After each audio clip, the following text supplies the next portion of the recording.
Okay, I'm at a nature reserve in Sherwood, Oregon.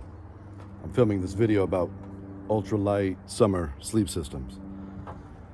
But check out this water. I don't know if it's good or bad, but it looks like shamrocks, oh, a feather just fell. It looks like leprechauns. See, it's all green. It looks like St. Patrick's Day.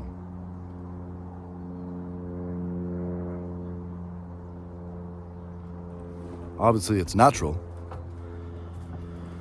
but I don't know if that's a good thing or a bad thing. Hopefully, it's a good thing. But you can see how the whole top layer is just covered in that green algae. I know it can be a bad thing. I've heard about, these layers taking over a body of water. Well, then it can't get any sunlight. Everything dies. So I'll look it up. This is a beautiful, beautiful place. Like I said, it's a wildlife refuge. So they protect, well, there's all kinds of birds and fowl and stuff. Oh, look at these blackberries. I've never been to Oregon. These are blackberries. I doubt they spray back here. That's been the problem. These assholes go around and spray. And then, nature or you eat these blackberries. Can you see them? The bee's mad.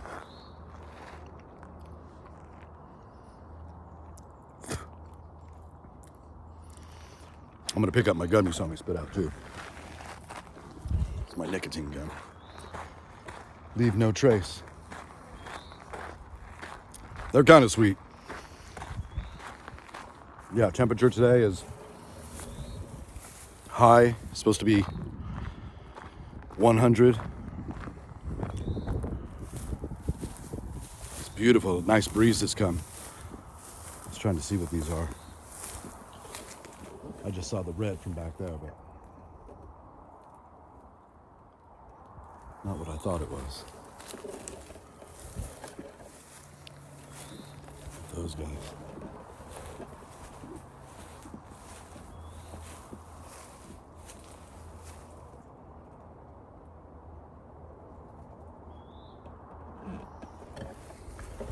Very beautiful. And this is all protected. Meaning it'll be at least 20 to 30 years before it's all condos. So come and enjoy it. That's not really funny. So yeah, it's 100 degrees and the low last night was 70. I've been sleeping outside all summer. I have a real nice cot set up. Look at this guy. What are you doing here?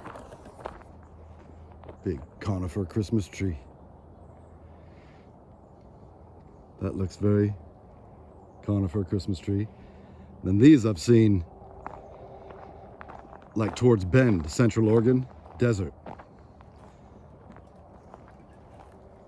What tree is that? Some more conifers.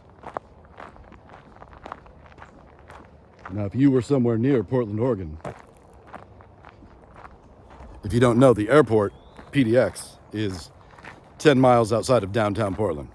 And where I'm at, I'm 10 miles outside of downtown Portland also. So, if you were to fly in, you'd land at PDX, you'd probably stay in downtown Portland, or at a hotel by the airport. Anyway, to get out here, this is called Sherwood, Oregon. Tualatin, Tigard. And that would take you, with traffic, it's going to take you 45 minutes to an hour. Because things have changed. There's people coming from everywhere now. And you can't blame them. Would you not want to be here? You know what I mean? You don't want to be in some disgusting flat place. I mean, nature's beautiful everywhere. And here we are on the river. What's wild is I just did a video maybe a month ago. So I found out that this river, that there's access to it, there's a little boat launch right by where I'm staying, literally blocks away. It's a tiny, tiny little thing, but enough to get your footing and launch a canoe, kayak. And this goes all the way back to where I'm staying at. I know that I'm 3 miles away from where I'm staying right now. That's where this nature reserve is located. So I can cruise down here. I was gonna get a little kayak, but they're just big, and I just dumped tons and tons of stuff.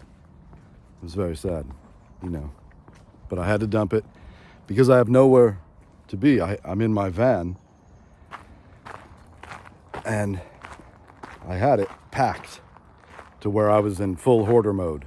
You know, when you see people in parking lots and you can just go up to the driver's window and you look and you just see their little face, and there's literally shit everywhere coming out the windows. You know, it's a disease. It's very sad. They're literally suffocating, drowning in their shit. Well, I had the van packed just like that because it's very valuable things. I was able to sell some of it. But the freedom of having nothing, that's my goal in life, is to have nothing. I've been like that my whole life. I don't like having things. I like just what I need. So my kit, that's why I'm into this stuff. I've got what I need, what works, the system, boom, put me anywhere, I'm ready to go. If you put me in a cold environment, I just need my extra clothing. Put me in a hot environment, I need less. But you can drop me anywhere with my kit. Not this kit I've got on, but my Alice pack and my full kit. I'm ready to go. I spent about 5 years of my life on a motorcycle. I lived on the motorcycle, literally. And I was doing construction, so I was lucky. I was able to travel to the site doing wood framing on these houses, building them, and stay on site. So I'd work from 7 in the morning till 1 in the afternoon. And then the contractor, whoever owned the property, let me stay there. And I was traveling on the motorcycle. That's all I had. So it's always been a bizarre thing. Look at that tree. Can you see that? Huge.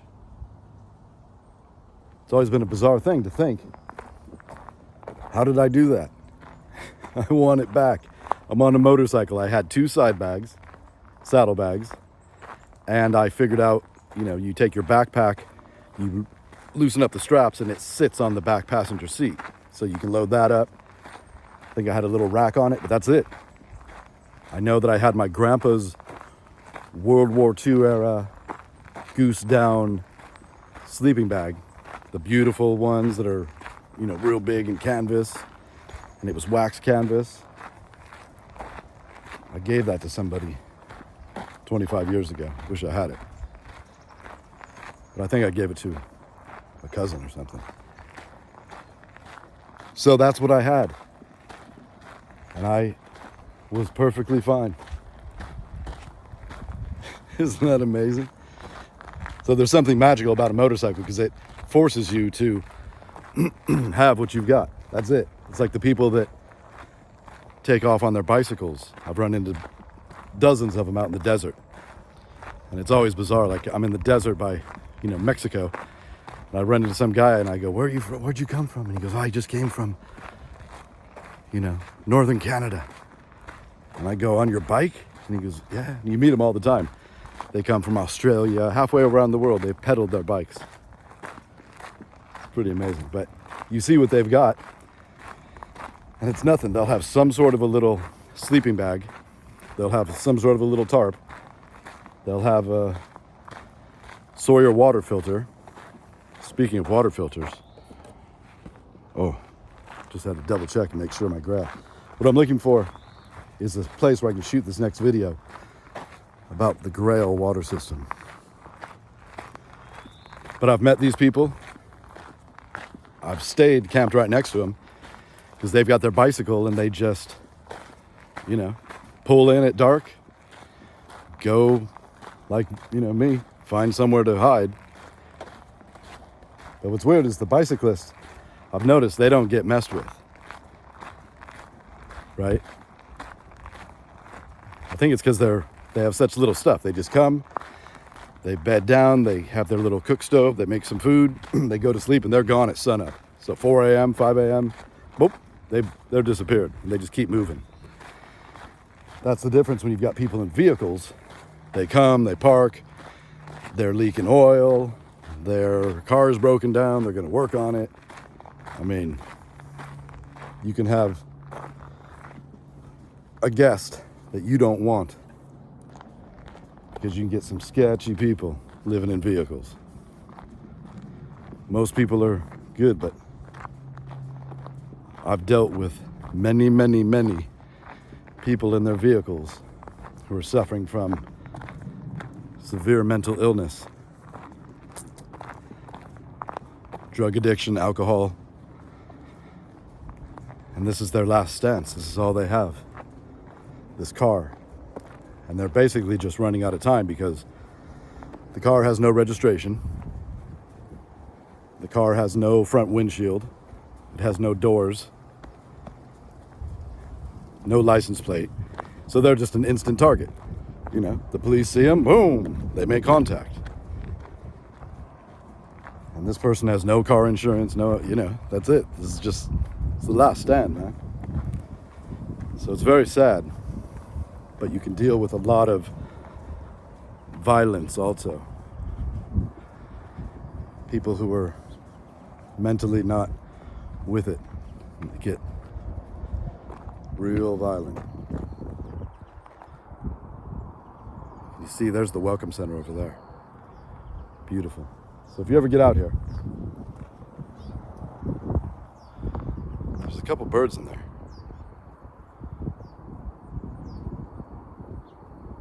Just a beautiful thing. It's right off Highway 99.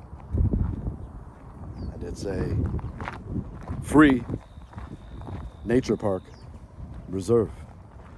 So if you're ever around Portland, Oregon, just for the day, you can't stay here overnight. You can be here from sun up to sundown. Come check it out.